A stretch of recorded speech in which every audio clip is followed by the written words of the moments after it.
Cars. And I'm Kevin Webb with Hot Rod Custom Garage. Today we're going to talk about storing your car. Is the car show season over? It is, I'm I sorry. hate it. I hate winter and I can't get my car out, but I'm going to have to store it. So what are some of the things in order to properly store my baby so it doesn't get hurt or damaged or anything else? What's some of the things that we should talk about today?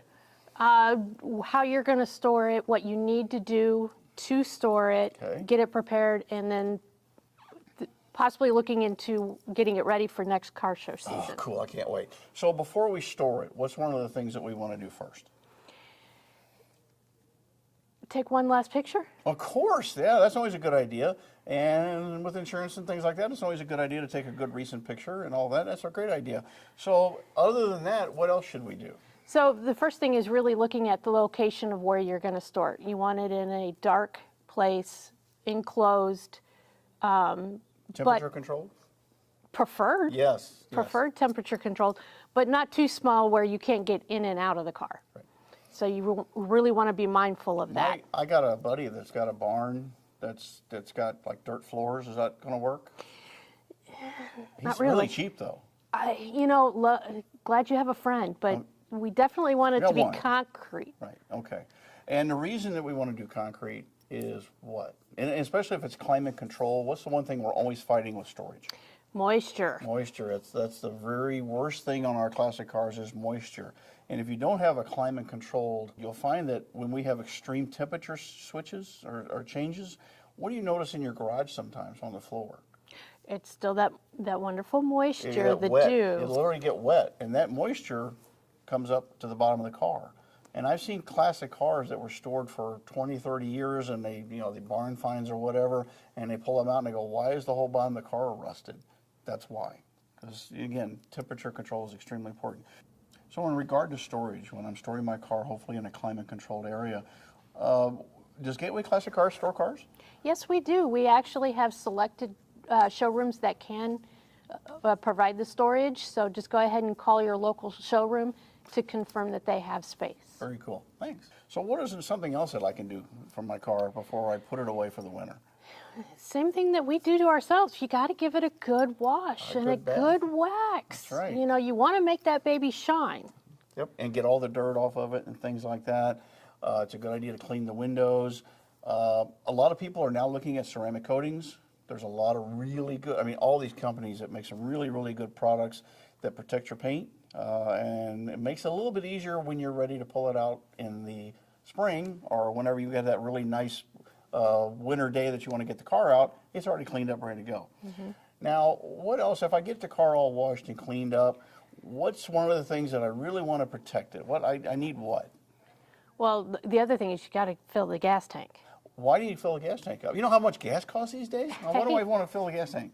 You want to protect your baby inside and out. Okay. And inside, the gas will help keep impurities and that nasty moisture out of the system. Very cool. Very good. Okay. What else?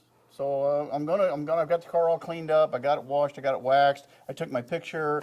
I'm going to put baby away for a while. What's the one thing I really need? You need to change the oil and put it in a new filter because once again, you want to keep the impurities, the dust, and the moisture out of the system. Very, very good. Yeah, moisture is really a really hard thing on engines. It does the oil. The whole purpose of the oil is to remove the moisture.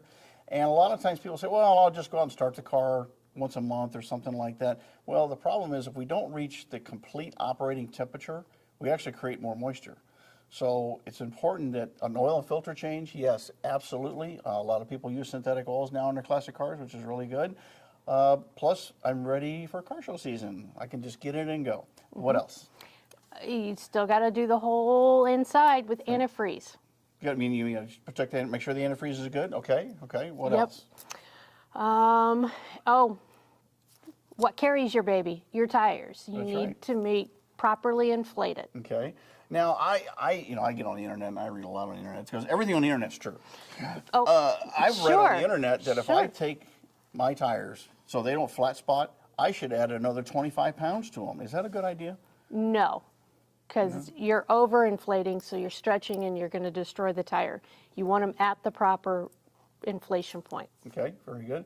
And obviously I want to check the tires before I leave, before I get ready to drive for the first car show, because sometimes they can leak a little bit sitting over a long period of time. There are some companies that make flat spot pads, and they are a rounded pad that works really slick. Some people that have to buy some very, very expensive tires are tires that are restoration grade, concourse grade tires. They don't want to flat spot them because they're bias ply.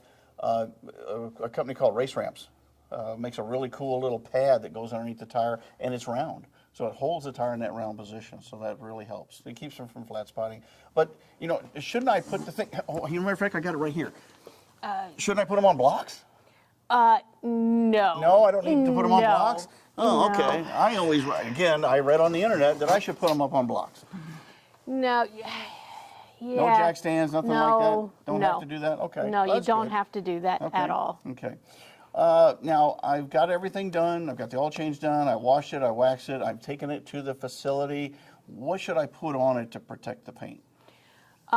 You definitely want to put a cover on it. I got one right here. Check this out. Oh, no. I got it right here.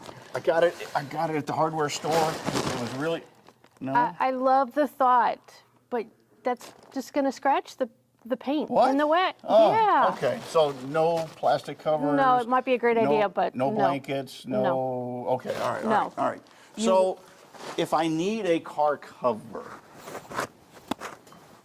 buy a nice one, right? Yes, buy one because it's going to save you in the long run. And buy one that fits. Every car has a different size, just like we all are. We're all different sizes. And buying a car cover that's too small is going to cause a problem with scratching paint, wearing the paint, things like that. Buying one that's too big, especially if it's subject to wind or anything like that, or animals, we're going to talk about that in just a minute. Buying one that's too big can create problems too.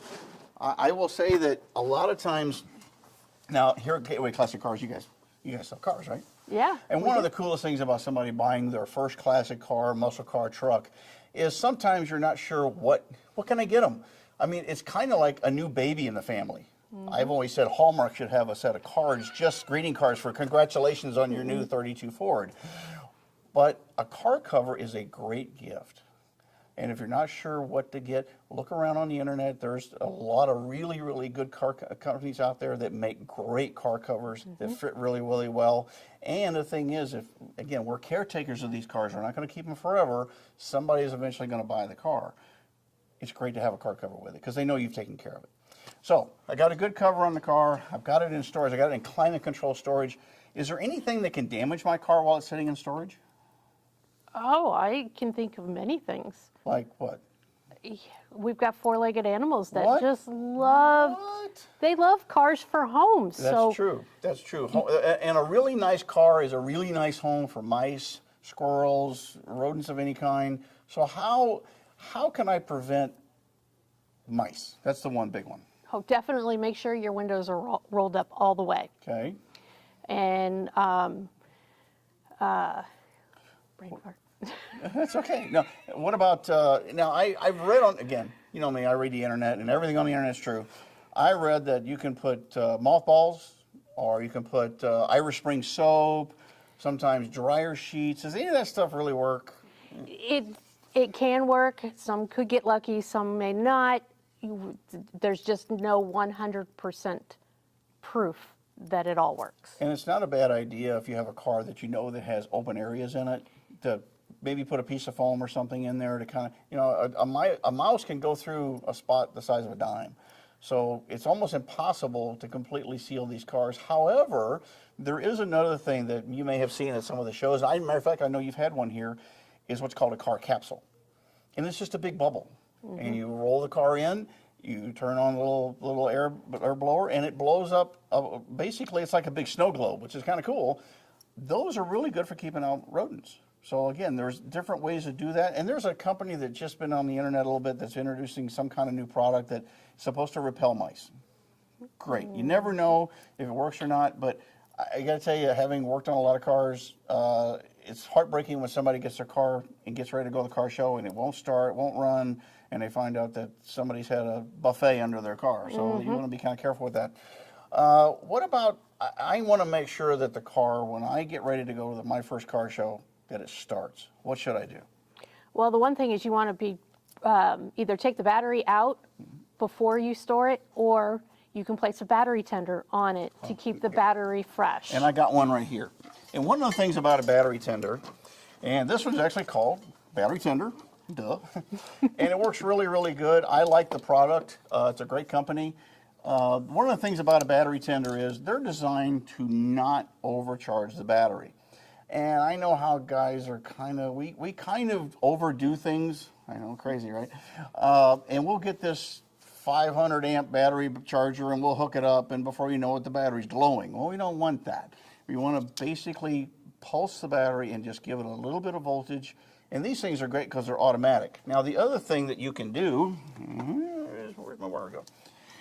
They make a connector that, obviously these are alligator clips that you can clip on, but they also make a connector that will actually bolt onto the battery. And it's really slick because you can actually just plug this in. Nice catch. You can actually plug this in to the battery tender, and it's got a permanent connection on your battery. And you can leave this plugged in, won't hurt a thing. You can also transfer this to your lawn and garden tractor, airplane, your whatever boat that you have in the garage. These things work really, really good to keep those batteries protected. So it's multiple use. Yes, it is. So, what else? Anything else you can think of? We got storage. The baking soda, what's that for? Well, we got to keep it fresh, right? Yeah, that's good. You know, keep the and that elusive moisture out of the air. Very good, very good. So now I have put up with winter. I'm a big baby. I hate winter.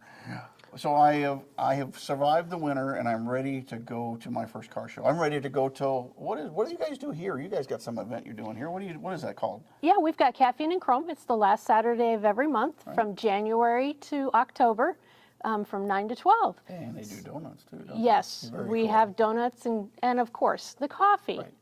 You'll see a lot of great cars at Caffeine and Chrome. You're going to meet a lot of great people. One of the other things that we're going to be doing later is we're going to be talking about how to buy your first classic car. And you're going to find that when you talk to car people, we're kind of a different group of people. I have a sign in my shop that says, "Caution, we'll talk about cars for hours." We all do that. But when I want to get my car ready for the first time out into the shop, what should I do? Smile? Yeah. I know you're wanting to smile. I'm excited. Come on. No, it has to do with that battery. Make sure the battery is charged for 24 hours before you even try to do anything, because that's the heart. Even though the transmission, it's the heart of the baby. Do I need to check all the fluids? Because sometimes, do classic cars ever leak? Oh. A little bit. Just a little bit. Just a little bit, yeah. We call it seepage a lot of times. What they do, sometimes they perspire from all that horsepower, and they have a little bit of fluid on the ground. Also, storage is not a bad idea. If you have a classic car that does have a little bit of leaks, it's okay. Cookie tray is really good. A little bit of cat litter underneath there will help keep that moisture, or keep the fluids off the concrete floor and don't stain anything. But you always want to check all the fluids. Especially the brake fluid, because people are surprised that when the car is stored for a period of time, the brake fluid starts to turn dark. And you know what it's trying to absorb? We've talked about it. What's that one thing that's really hard on cars? Oh, don't tell me moisture. Moisture, yes. Brake fluid absorbs moisture, and as it does that, it turns to a darker color. So if you're checking your brake fluid and you find that it's not really clear, or maybe just a tiny bit light brown, change it. It's one of those things that we really should be changing about every 5 years in our classic cars. Check all the other fluids, clean the windows, and if I start it, it's got gas, right? It should run and drive, right? It should. It should. But sometimes, sometimes cars can be a little temperamental. We're waking them up for the first time. So you gently coerce, And I'm going to take the car out of storage. Where do I put that car cover? What do I do with the car cover? Well, one, you want to keep it protected, so fold it up nicely and actually put it in the car. Yeah, put it in the trunk. That way it's there Yep. if you ever need it. Yep. And a lot of times when people go to car shows, they'll go to a show that's overnight. I will tell you from a security standpoint, the worst thing that could ever happen to anybody is their car gets stolen or damaged. I mean, it's worse than, it's almost like kidnapping one of your children. A car cover at a car show, at a hotel parking lot, things like that, it's a great security thing. and it keeps a lot of the dirt and dust and things of that nature. So again, investing in a good car cover is probably one of the better things you can do. But spring will be here soon, and we're going to go where? Gateway Classic Cars. Very good. How many stores you guys have? We have 21 showrooms nationwide. And you have a few cars? Just a few. How about 4,100? Nice, nice. A lot of great cars. Go to any of the Gateway Classic Cars showrooms. You'll be amazed what you see and all the different types of cars. And some of them are very, very affordable. So when you're looking at a classic car, don't forget to go check them out. 21 stores. Don't forget caffeine and chrome. And the most important thing about our videos is what? Please share. Please share. Thanks for coming. Have a great day. I'm going to do a burnout. Greetings all. Thank you for joining us. I'm Jennifer with Gateway Classic Cars. And I'm Kevin Will with Hot Rod Cut. Oh, that's a real blooper. Yeah, there we go.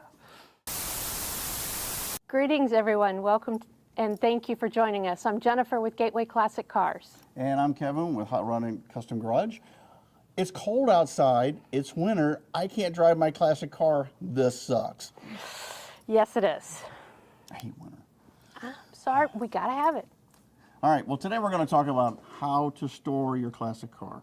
And I'm going to burn up in this coat.